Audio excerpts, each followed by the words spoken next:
bueno que nos acompaña esta noche aquí en Observatorio Cotidiano, una mirada desde las ciencias. En programas anteriores hemos comentado sobre la visión social y de derechos humanos sobre la discapacidad. La Convención para Garantizar los Derechos de las Personas con Discapacidad de la Organización de las Naciones Unidas resalta que la discapacidad es el resultado de la interacción entre las limitaciones o deficiencias que tiene una persona con las barreras sociales, actitudinales, estructurales que impiden el pleno desarrollo de estas personas. En esta ocasión vamos a tener aquí en el estudio y les voy a pedir, haciendo un cambio en la forma en la que tradicionalmente nos presentamos con los invitados, a que cada una de las personas que me acompañan hoy en el estudio se presenten ellas mismas y así vayamos generando este diálogo que queremos armar sobre qué es la discapacidad, cómo se vive en la universidad, todos ellos son universitarios, y cómo se vive también fuera de la universidad. Empezamos por ti. Correcto, bueno, ¿qué tal? Buenas tardes, yo soy Fernando Javier Polo Martínez, soy egresado de la Facultad de Psicología aquí en el campus de CU, y bueno, yo soy miembro de la UNAM desde que entré a la preparatoria número 6, Antonio Caso, y ya posteriormente ahora que terminé la licenciatura. Y bueno, yo he estado realizando bastantes trabajos en cuestión de discapacidad con personas con hemofilia, que es una condición hematológica, pero que condiciona también a que se desarrollen distintos tipos de discapacidad motriz. Y yo mismo tengo una discapacidad motriz, utilizo silla de ruedas porque tengo lesiones en ambas rodillas y bueno, finalmente en parte es la experiencia misma lo que me hace tener esta intención de seguir trabajando al respecto. Y en gran medida también es lo que hace que nos hayamos unido como esta red UNAM dentro de Ciudad Universitaria, esta red de estudiantes y egresados con discapacidad. Itzel. Hola, mi nombre es Itzel Santiago Cortés. Actualmente estudio el doctorado en música en la Facultad de Música también de la UNAM y también soy profesora de asignatura en la misma facultad y bueno, tengo una discapacidad visual. Hola. Perdón, Mariana. Hola, mucho gusto. Gracias también por la invitación. Mi nombre es Mariana Escobar Magallanes. Yo estudié Desarrollo y Gestión Interculturales en la Facultad de Filosofía y Letras. Actualmente soy estudiante de maestría en Cooperación Internacional para el Desarrollo en el Instituto Mora. O sea, sigo siendo Puma, pero ya no estoy actualmente. Una vez Puma, siempre Puma. Claro. Siempre Puma. Y mi tema, o sea, por lo que estoy involucrada en el tema de discapacidad, igual que como mis compañeros, por experiencia propia, yo tengo baja visión y por eso tenemos aquí a Isma, que es mi perra de servicio, que me acompaña, es mi perra guía. Que además es súper tranquila. Es súper tranquila, sí. Es la única que no va a hablar aquí.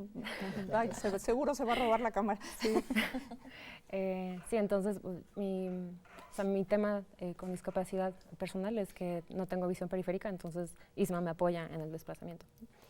Y la forma en la que me he involucrado también en el tema junto con mis compañeros a través de la red de estudiantes y egresados con discapacidad, pues ha sido con iniciativas que de una u otra forma tratamos de llevar a cabo con otros estudiantes que también tienen discapacidad aquí en la universidad.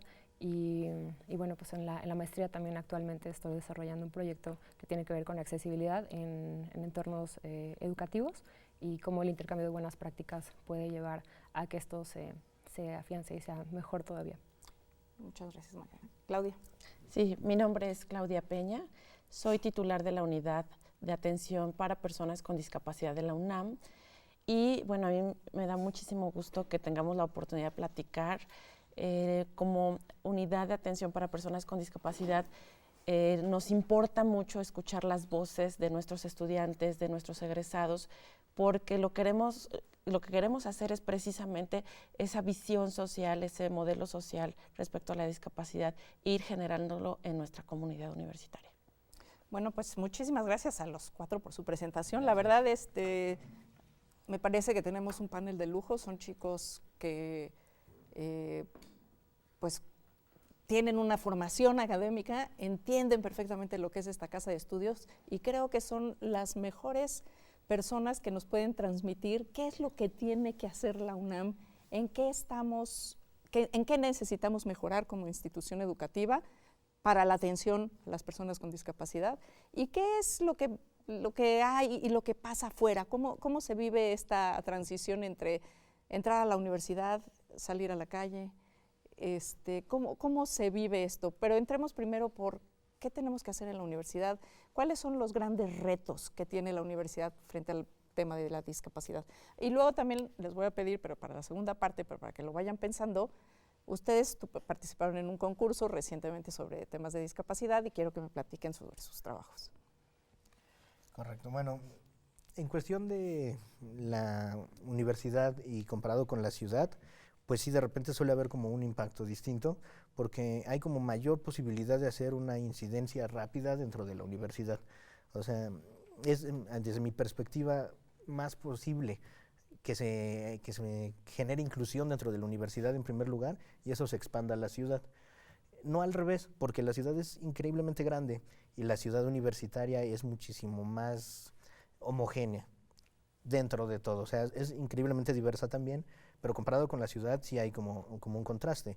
Y lo que tenemos que hacer en ambos casos es generar inclusión. O sea, ¿qué quiere decir generar inclusión? Que cualquier persona pueda hacer uso libremente de cualquier área que desee y que pueda llevar a cabo la acción que desee sin necesidad de estar dependiendo de algún apoyo de alguien más.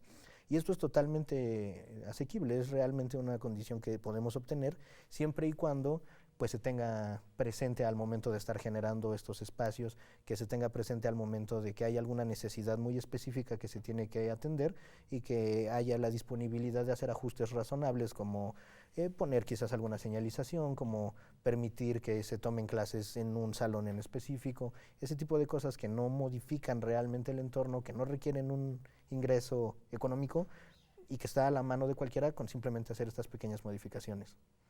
Muy bien, Itzel. Bueno, comparto la idea, la opinión de Fernando. Además, creo que tiene que ver cuando hablamos de accesibilidad, pensamos en costos altos y como en cuestiones bastante complicadas, cuando a veces son acciones bastante simples las que hay que hacer, ¿no? Simplemente con que no se obstruyan las rampas para usuarios en silla de ruedas, con que no se utilicen estos puestos en las banquetas, ¿no? Que es como sumamente... Parecería así una acción complicada porque esta ciudad está llena de estos puestos, ¿no? Por todos lados. Casi quizás es la más complicada. Sí, ¿no? Pero en realidad eso facilitaría el tránsito no solo para personas con discapacidad, sino para todos, ¿no? Para todos los usuarios, para todos los transeúntes. Y bueno, creo que sí, la universidad además se caracteriza por ser líder, ¿no? Por siempre estar en vanguardia. Y me parece que es una universidad que siempre se ha tomado como ejemplo por donde debería empezar, como todas estas acciones que no siempre son tan complicadas y que se pueda replicar como en otros lados, ¿no? Quizás yo podría como agregar en la cuestión laboral, que también es muy complicada, ¿no? Una vez que uno egresa como de la universidad, viene esta otra parte. Creo que para todos es difícil, para todos los estudiantes o egresados que salimos de cualquier universidad, es muy complicado encontrar como esta área de oportunidad porque te piden experiencia laboral y a veces uno pues no la tiene, ¿no? Como persona con discapacidad ha sido aún más complicado porque, bueno, yo voy a hablar como de mi caso, ¿no? Creo que cada uno tendrá una experiencia distinta, pero sí era como este cuestionamiento de, bueno, me llamaban por el currículum porque les parecía bueno el perfil, pero una vez ya como llegar a la entrevista de trabajo, pues era complicada esta cuestión como de, bueno, ¿y cómo vas a hacer? Como este cuestionamiento de esta capacidad cuando pues tenía todos los títulos y todos los diplomas que probaban que había hecho los cursos, ¿no? Pero siempre como este cuestionamiento de si eres o no capaz, ¿no? Ahora yo estoy, creo que es algo como bastante bueno de la facultad, porque la inclusión no solo va hacia los estudiantes, sino también el hecho de contratar a personas con discapacidad como parte del personal docente o administrativo, pues habla de que una escuela o una institución empieza a ser incluyente, ¿no? Y recordemos que inclusión y calidad educativa van ligadas, y creo que eso habla de que una escuela, una institución empieza a tener también calidad educativa, ¿no? Así es. Mariana. Coincido completamente con mis compañeros, como siempre. Y me da mucho gusto también, y yo rescato justo como comenzabas, Mireya, o sea, la discapacidad justo es esa interacción entre las deficiencias que tenemos de forma personal con barreras que son externas, ¿no?, del entorno. Entonces, justo como mencionaba ahorita Fer, o sea, una de ellas es la prevalencia de barreras físicas, ¿no?, en el entorno físico, como pueden ser la no presencia de rampas, o la ausencia de canaletas, o la ausencia de muchos otros elementos, o la presencia más bien como de estos puestos que menciona Itzel, que están ambulantes. Pero la otra que es muy importante es la barrera social, que muy bien menciona también ahorita Itzel. O sea, en la parte laboral lo podemos ver bastante claro, ¿no? Si de repente llega tu currículum vitae y te rechazan en el momento en el que dicen, ay, pero tienes una discapacidad, si es que entienden el concepto, ¿no? Si no es que te ven como alguien menos válido, ¿no? Está menos valorado. Entonces creo que justo este cambio para poder pensar que la UNAM, la universidad, por este contexto, fuera un lugar accesible, tendría que comenzar con eliminar y con transformar este tipo de barreras sociales que las tenemos todas en la cabeza, ¿no? O sea, de qué forma nuestras acciones tienen efectos que discriminan a las personas, a sus derechos, y por tal situación el efecto es que no puedes llegar a acceder a otro tipo de situaciones, ¿no? O sea, si por ejemplo llegas a la universidad y te dicen, no, pues lástima, pero tu salón está en un segundo piso y tú tienes sillas de ruedas y no hay forma de que tengamos, porque no hay elevador. Exacto, entonces pues en realidad es una acción que tiene efectos como una cadena, ¿no? Entonces creo que todos coincidimos en que una de las principales situaciones tendría que ver con eliminar esta forma de pensar que la discapacidad es un problema y que ese problema es de la persona, porque en realidad es una cosa que es general, ¿no? Entonces tenemos que atacarlo de forma sistémica. Veces, el sistema es el que pone a la persona en desventaja, ¿no? Cuando no da las oportunidades parejas para todos, y esto podemos verlo en casi cualquier tema que se nos ocurra, desde lo social, lo económico, hasta lo físico. Claro. ¿No? Claudia. Sí, justo esa es una de las razones por la que la unidad de la UNABDI pues busca articular acciones para el desarrollo de actividades que puedan favorecer el ingreso, la permanencia y el egreso de estudiantes con discapacidad en la UNAM.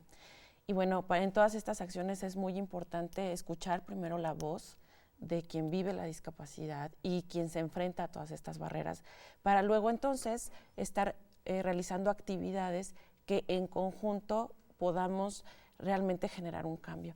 Y aquí me gustaría mucho enfatizar que esta es un área de oportunidad muy grande en la UNAM, pero también ha sido muy interesante la respuesta favorable que hemos tenido de diferentes facultades y dependencias, ¿no? Cuando nosotros nos hemos acercado para hacer algún trabajo, por ejemplo, hace poco tuvimos un seminario que nos dio la Comisión Económica para América Latina, la CEPAL, donde nos dio un taller explicándonos los instrumentos para medir la discapacidad. En él participaron algunas dependencias y facultades y la gente colaboró. En este momento estamos diseñando el instrumento para que se pilotee. Y entonces lo que vemos es que sí existe una necesidad, el cómo la vamos a abatir, pero también la colaboración de mucha gente en la UNAM que sí quiere que exista un cambio, ¿no? Así es. Vamos a ir rápidamente al corte de medio tiempo, pero no se vaya, regresamos enseguida.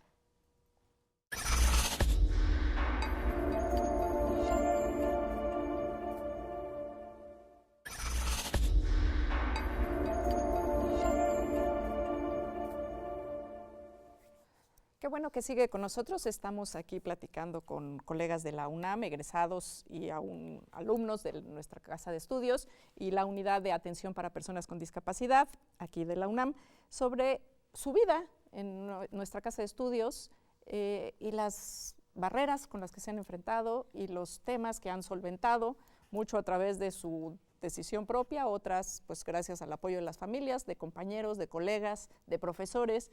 Y la idea es que cómo podemos hacer que esto, no que deje de haber solidaridad, pero que esto se vuelva un tema estructural, que no sea un tema de buena fe o de buena voluntad, sino que realmente la institución tenga las estructuras necesarias para poder atender de la manera adecuada a cualquier persona que venga a nuestra casa de estudios con alguna discapacidad. Siempre, bueno, que pase pues como todos por el examen de admisión, pero que luego tenga las mismas oportunidades en igualdad de condiciones que el resto de los alumnos y alumnas. Clau, nos estabas diciendo. Sí, justamente platicaba que para la UNABDI es muy importante favorecer justamente las acciones que nos permitan garantizar el ingreso, la permanencia y el egreso de los estudiantes con discapacidad. En este sentido ya se venía trabajando a través de la Dirección General de Administración Escolar el ingreso. Sin embargo, también observamos que no tenemos datos respecto a la población que está estudiando y que adquiere una discapacidad mientras está en nuestra casa de estudios. Por ello es que en un taller que nos proporciona CEPAL, platicamos sobre generar estos instrumentos, ¿no? Y también un instrumento que nos ayude al egreso, porque de esa forma nosotros veríamos si está realmente teniendo impacto estas acciones que se están generando en la universidad y si está garantizando también el egreso de nuestros estudiantes. Esa es una de las acciones. Otra de las acciones que estamos haciendo es trabajar con la Dirección General de Planeación, la aplicación de estos cuestionarios, y también otro punto, y esto lo platicábamos mucho con la red de estudiantes y egresados de la UNAM, que para nosotros ha sido muy importante generar el vínculo con nuestros estudiantes. Lo hemos hecho con ellos, lo hemos hecho también con el colectivo La Lata, que es un colectivo también de estudiantes con y sin discapacidad. Y otra cosa que veíamos es la formación docente, es decir, hay ocasiones que el docente dice, bueno, tengo un alumno con discapacidad, pero no sé qué hacer en clase. Y es por ello que algunas facultades, junto con la UNABDI, nos hemos unido también para dar un curso en línea para formación docente, que justamente vaya hacia el tema de la inclusión de estudiantes con discapacidad en la UNAM. En este curso, que empezó la semana pasada, va a haber otro curso en junio, otro curso en septiembre. Entonces vamos a participar Facultad de Filosofía y Letras, Políticas, Aragón, Iztacala y Trabajo Social. Ahí déjame que te interrumpa rapidísimo, pero es muy importante comentar que este curso ya se llenó el cupo, incluso antes de que se aperturara el curso ya estaba lleno. Es un curso que se va a hacer en línea a través de la Dirección General de Personal Académico, de la DEGAPA, y lo importante es que si usted nos está viendo y está interesado en tomar este curso, se va a estar repitiendo. La idea es que este curso llegó para quedarse en un intento muy, me parece adecuado, para capacitar de manera general a nuestros profesores en los temas de inclusión, ¿no? Sí. Y por otro lado, estamos haciendo cursos a lo largo del año. Tenemos calendarizados diferentes cursos con la Dirección General de Personal. Esto va a ser para personal de base y personal de confianza. ¿Qué queremos hacer? Promover conciencia y quitar la visión de la persona con discapacidad de ser un enfermo, de mirarlo como una persona que no puede, sino ver como una persona, como cualquiera de nosotros, que tiene también derechos y que debemos todos en esta corresponsabilidad que tenemos en la comunidad de generar las mejores condiciones para que nuestros estudiantes no se vayan, ¿no? Y terminen. ¿Cuál ha sido su experiencia de estudiar en la UNAM? ¿Quién se lanza primero? Itzel. Bueno, la experiencia creo que ha sido buena. Creo que al paso de los años han habido avances importantes. Yo podría hablar de una experiencia distinta cuando ingresé a la universidad por primera vez, que fue antes de estudiar como la licenciatura, ya que en música hay que hacer un curso propedéutico que dura 3 años y posteriormente viene ya la entrada a la licenciatura, ¿no? Entonces, estamos hablando hace ya varios años, antes del 2008, entonces 3 años antes, ¿no? Más o menos. Y a comparación de lo que se hace ahora, pues ha habido grandes cambios, ¿no?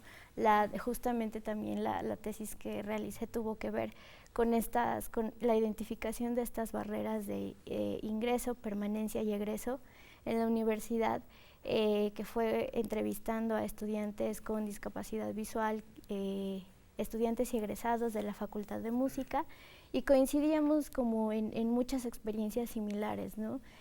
Una gran problemática era en el ingreso, pues era el examen de admisión, ¿no? Como esta falta de capacitación del personal que aplicaba, el tiempo, que bueno, 3 horas pareciera mucho, pero para una persona con discapacidad el tiempo realmente es muy importante porque al estar dependiendo de otra persona de que nos lea, pues obviamente se complica el asunto.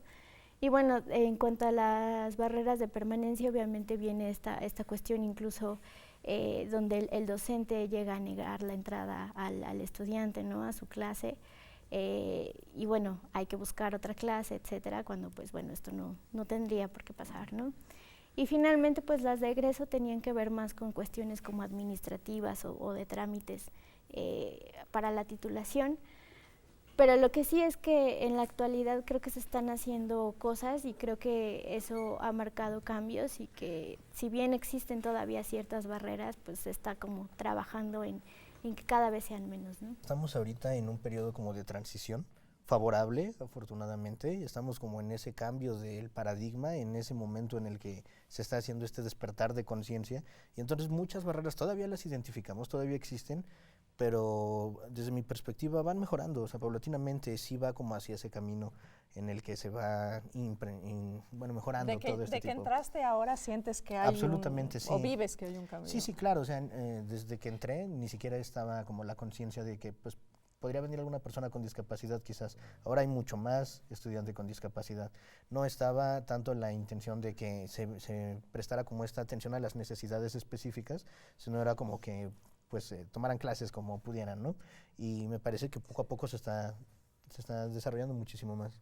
Mariana. Yo coincido también. Creo que, o sea, es un avance que me parecer ha sido muy positivo, y justo esta evolución de la que habla bien Fernando, creo que el acompañamiento que hemos tenido también como estudiantes, y al menos nuestra generación y las que están actualmente presentes con la unidad de atención a personas con discapacidad, con UNAP, y previamente con esfuerzos que se habían dado también, por ejemplo, con el Comité de Atención a Personas con Discapacidad, con el CADUNAM, que comenzó con Filosofía y Letras, pero se replicó en otras facultades. Creo que ha sido un esfuerzo bastante exitoso, ¿no? Sí. Exitoso y importante, y me gustaría también decir que esta visibilización de la que se habla actualmente, o sea, ya no nomás es como decir personas con discapacidad, sino también se ha entendido que los derechos pues sí son de todas las personas, pero que tiene que verse desde una visión como mucho más integral, ¿no? O sea, porque de repente en un momento somos personas con discapacidad, pero también hay adultos mayores, hay mujeres, mujeres en general, niños, niñas, adolescentes, personas de la comunidad LGBT. O sea, creo que esta visión interseccional es la que también ha enriquecido no nomás a la UNAM, sino Ciudad de México. Me parece que ha sido un avance bastante bueno. Es cierto, ha habido una ola de cambio en ese sentido de ver a las personas, no todas igual, con el mismo corte, ¿no?, sino entender que hay una multiplicidad de edades, multiplicidad de identidades de género, multiplicidad de capacidades. Y creo que esa parte en particular, como tú lo mencionas, la Ciudad de México es punta en el país, sí, y esperemos que así continúe. Claudia. Sí, bueno, a mí me parece que dentro de las acciones, por supuesto que hay muchas cosas que hacer. Sin embargo, ha sido muy positivo encontrar aliados también en todas partes. Desde, por ejemplo, el mismo comité de atención, el que menciona Mariana, el CADUNAM, por ejemplo, hasta en las facultades. Ahora, por ejemplo, en el posgrado estamos trabajando en una comisión que se hizo para mejorar las instalaciones y la señalítica, por ejemplo, en posgrado. Entonces, hay diferentes proyectos en donde estamos muy conscientes que una persona no va a poder hacerlo, ni una unidad. Esto tiene que ser la suma de voluntades, y que además las acciones que hagamos sean permanentes, no dependan de que esté una persona. Entonces, es por ello que hemos, por ejemplo, hecho convenios, bases de colaboración, donde nos estamos comprometiendo de manera institucional, organizacional, a que esto continúe. Entonces, me parece que eso lo que hace es tener un panorama con más claridad. Se ha hablado aquí de manera tangencial, pero se escucha mucho el tema de ajustes razonables. ¿Qué sí quiere decir y qué no quiere decir ajustes razonables? ¿Quién quiere? Bueno, un ajuste razonable en general es una idea propuesta por la ONU. en el sentido de no pensar precisamente que para atender las necesidades de una persona con discapacidad hay que invertir demasiado. O sea, por ejemplo, yo podría pensar que para mí un ajuste razonable sería que me construyan mi propia escuela, pero no es razonable, no tiene sentido. Pero un ajuste razonable sí puede ser que me den clases en un salón que está en planta baja. Eso es un ajuste razonable. O que tenga elevador el edificio. O que me envían a un edificio con elevador. O sea, es un ajuste, es decir, se hace un pequeño cambio en algo que ya está, con el mínimo de recursos para poder subsanar esa limitación. ¿Y eso por qué es tan importante? O sea, ¿por qué ha sido tan importante y tan poderoso el tema de ajustes razonables? Marina. Pues es la puerta, en realidad, es la puerta de acceso a otros derechos, ¿no? Entonces, por ejemplo, si para poder acceder a, no sé, a tu salón, como menciona Fer, o sea, el tema aquí es como el desplazamiento, ¿no? O sea, que sea una rampa la que te permita llegar, y eso no existe, en realidad, pues entonces te están coartando tu derecho a la educación, ¿no? Y hay miles de ejemplos, ¿no? O sea, y creo que también esto es importante entender que los ajustes razonables son cosas hechas a la medida, son trajes hechos a la medida que no necesariamente tienen que tener un costo excesivo, como lo mencionaba anteriormente Itzel, sino que tienen que estar pensados para facilitar el acceso, o sea, para llegar al acceso, o sea, la accesibilidad para llegar al acceso, ¿no? Son estos dos conceptos que tienen que estar entendidos de forma similar, de forma integral más bien. Entonces creo que sí, los ajustes razonables son la llave para el ejercicio de derechos, en este caso el de educación. Itzel, sí. Además, no solamente benefician a una sola persona, ¿no? Usualmente son beneficios que se buscan para dar atención a la mayoría, ¿no? Es decir, algo que, como el caso de un elevador, pues no solamente es útil para un usuario en silla de ruedas, sino para personas de la tercera edad, para mujeres embarazadas, ¿no? Para alguien que tiene un accidente momentáneo, ¿no? Entonces se rompió la pata y exacto. Entonces son cosas que se ve el beneficio no solamente para una sola persona, sino para atender a gran parte de la comunidad. Sí, a mí me gustaría pensar y justamente el que pensemos que un ajuste razonable, por ejemplo, en un aula puede ser el material que se está utilizando, ¿no? Y que es importante que también nos comuniquemos, ¿no? Por ejemplo, si yo necesito un libro en braille, saber que hay biblioteca, por ejemplo, en la Biblioteca Nacional hay una sala que apoya, también en la sala Temis, en la Facultad de Derecho, hay una impresora en braille.